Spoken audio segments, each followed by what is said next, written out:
Salut tout le monde, c'est Spidey, j'espère que vous allez tous très bien. Aujourd'hui les amis, on se retrouve pour un tout nouveau versus, l'épisode 2, puisque oui, j'ai bien vu que vous aviez apprécié le premier épisode, donc je remets ça sur la table avec un deuxième épisode aujourd'hui. Pour rappel, versus, qu'est-ce que c'est très simple, c'est une vidéo où je mets en opposition deux personnages hyper connus, on décline leurs points forts, leurs points faibles, et à la fin je choisis lequel des deux est le meilleur selon moi, mais vous aussi vous avez la possibilité de d'élire tout simplement votre gagnant. Vous allez dans la zone des commentaires et là j'ai mis 2 commentaires normalement qui sont épinglés et vous avez juste à liker le personnage que vous préférez et le commentaire qui sera le plus liké des deux sera donc le personnage préféré de la communauté sur ce versus. Aujourd'hui, très gros duel puisqu'on va opposer Thanos à Kang le Conquérant. Ça va être un très gros duel, j'espère que ça va vous plaire. N'hésitez pas à vous abonner, à liker et à partager et on peut enfin passer à ce nouveau versus. Et on commence cet épisode 2 avec Thanos. On va faire point fort, point faible. Pour commencer,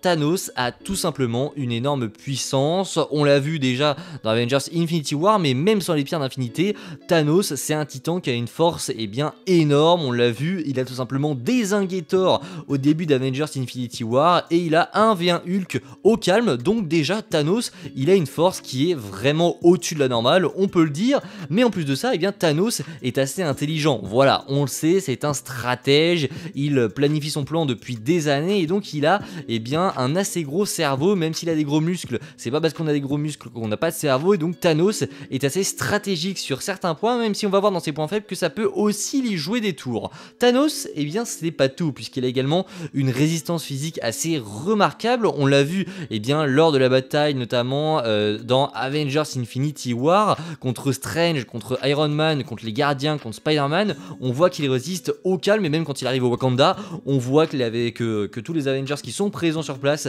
n'arrivent absolument pas à lui faire une égratignure. Le seul qui a réussi du coup, c'est Thor et c'est Iron Man qui a à peine réussi à les rafler, mais en tout cas Thanos a une très grande résistance, aucun Avengers a réussi littéralement à le tuer, on peut le dire, donc Thanos est très résistant, en plus d'être assez intelligent et en plus d'avoir une très grande puissance. Mais ce qui fait de Thanos, c'est évidemment son pouvoir le plus fort, c'est sa possession du gant de l'infini. Ça c'est évidemment ce qui le rend quasiment, comme il le dit, inéluctable, puisqu'avec le gant de l'infini, il possède les pierres du pouvoir, de l'esprit, de l'âme, de l'espace, du temps et de la réalité, ce qui lui confère un pouvoir tout simplement énorme. Voilà pour ce qui est des points forts, pour ce qui sont plutôt des points forts de Thanos, mais Thanos a également des points faibles. Ça, c'est évident, même s'ils sont peu nombreux, Thanos peut être assez arrogant. Thanos peut aussi se voir un petit peu trop beau et ça peut lui jouer des tours, et vous allez voir que pour Kang c'est un petit peu la même chose.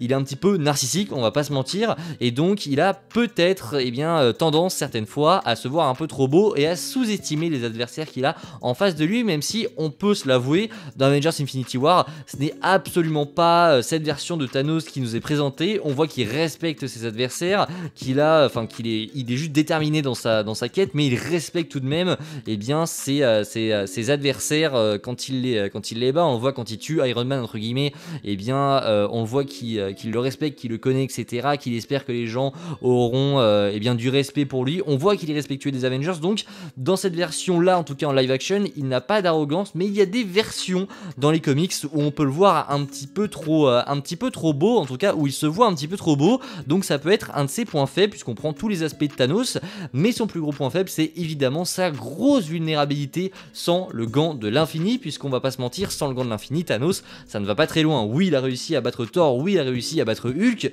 mais je pense que Thanos dans Avengers Infinity War, s'il n'a pas les pierres de l'infini, à aucun moment, en tout cas s'il ne les a pas toutes, à aucun moment il réussit à faire perdre les Avengers et même à réussir à arriver à sa quête, c'est-à-dire éliminer la moitié de la population sur Terre. On est quasiment sûr que Thanos se serait fait défoncer avant, donc ça c'est un de ses points faibles, et d'ailleurs qu'il l'ait ou pas, il peut aussi se le faire enlever comme il a failli se le faire enlever dans Avengers Infinity War, et là en effet il pourrait être en grande difficulté contre notre opposant qui est donc Kang le conquérant qui lui a énormément de points faibles de son côté, puisque oui, Kang possède une technologie hyper avancée, puisque c'est un génie scientifique et c'est aussi un ingénieur qui est capable du coup de créer des technologies avancées et donc des machines qui peuvent être redoutables pour Thanos en l'occurrence ici dans ce duel. Il maîtrise aussi le voyage dans le temps, puisque Kang possède une connaissance approfondie du voyage dans le temps, et même au-delà de ça, Kang maîtrise le temps, c'est-à-dire qu'il a compris ce que c'était, il a dompté le temps, c'est ce qu'il dit dans Avengers, donc dans Ant-Man et la Guêpe Quantumania. On a compris qu'il a compris comment fonctionnait le temps, qu'il a réussi à le dompter, que c'était quelque chose de linéaire, etc.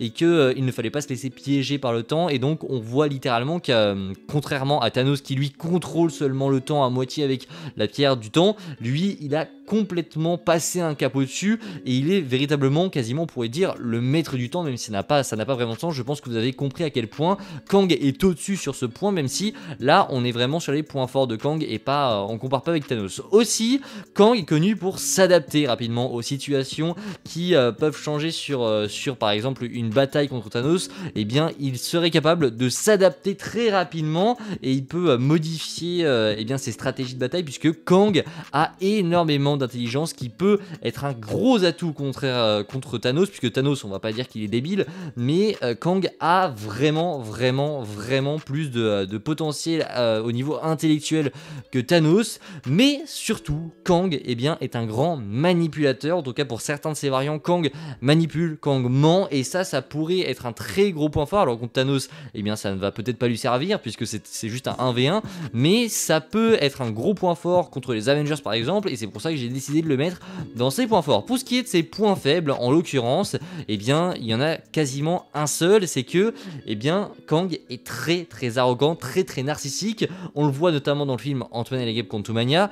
Il se sent littéralement inéluctable, il se sent invincible.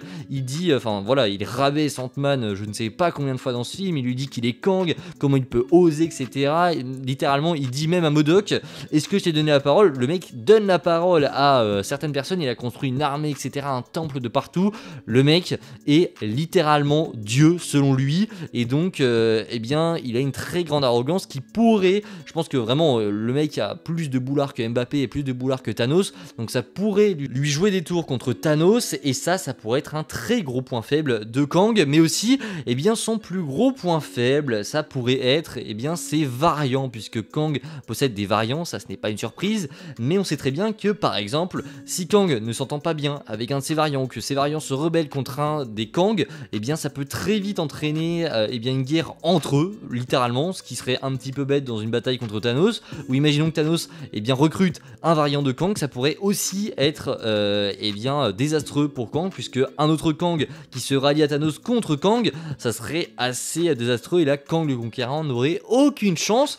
Voilà donc pour ce qui est des points forts, des points faibles de Kang, et pour ce qui sont des points forts et des points faibles de Thanos. Maintenant, eh bien lequel des deux est le meilleur? Eh bien pour moi il s'agit tout simplement de Kang, selon moi, puisque Kang dans les comics, ou pour ce qui est alors oui, pour ce qui est du live action, on n'a pas vu grand chose, ça je vous l'admets, on a juste une version un petit peu éclatée dans Ant-Man et la Guêpe Quantumania, mais dans les comics Kang est vraiment au-dessus, et je pense que ce qui fait la différence c'est sa maîtrise du temps, sa maîtrise d'à peu près tout en fait. Kang maîtrise littéralement le multivers, si jamais il perd il peut littéralement arrêter le temps. Alors Thanos, vous me direz, il est capable de le faire, mais il maîtrise 2 fois plus, voire même 10 fois plus le temps que Kang et que Thanos, et donc ça pourrait vraiment jouer en sa faveur selon moi. C'est pour ça que je choisis eh bien, de mettre Kang en tant que grand gagnant de ce duel. Dites-moi vous eh bien, en commentaire ce que vous pensez de tout ça. Est-ce que vous, eh bien, vous préférez Thanos? Est-ce que selon vous Kang aurait gagné? Je pars du principe que on se base à partir des comics et des films. Alors oui, les films on n'a rien vu concernant Kang, mais là je me base vraiment sur les comics. Même si Thanos est quelqu'un de très puissant, il est très vulnérable sans son gant, et c'est pour ça que je choisis Kang.